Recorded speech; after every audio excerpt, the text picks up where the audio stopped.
আছে প্রবলেমটা limit X tends to 0 sin x by root over of 1 plus X minus root over of 1 minus X. আমরা কি করব, নিচে যেই করণীটা দেওয়া আছে না, এর অনুবন্ধী করণী নিয়ে ওপর আর নিচে গুণ করব। তাহলে এখানে মাইনাস আছে, তাহলে প্লাস দিয়ে গুণ করব। তাহলে কত হবে, root over of 1 plus X plus root of 1 minus X, এটা দিয়ে আবার উপরে গুণ করে দেবো।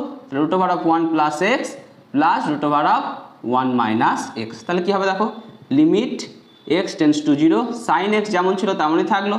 এখানে দেখো A minus B into A plus B না, তাহলে A square minus B square হয়ে যাবে। আবার রুট আছে, তাহলে রুটটা উঠে চলে যাবে। তাহলে কী হবে, 1 প্লাস এক্স মাইনাস 1 মাইনাস মাইনাসে প্লাস এক্স। আবার এইদিকে যেটা উপর আছে সেটাকে আলাদা লিমিট দিয়ে দিলাম, limit X tends to 0 root over of 1 plus X plus root over of 1 minus x.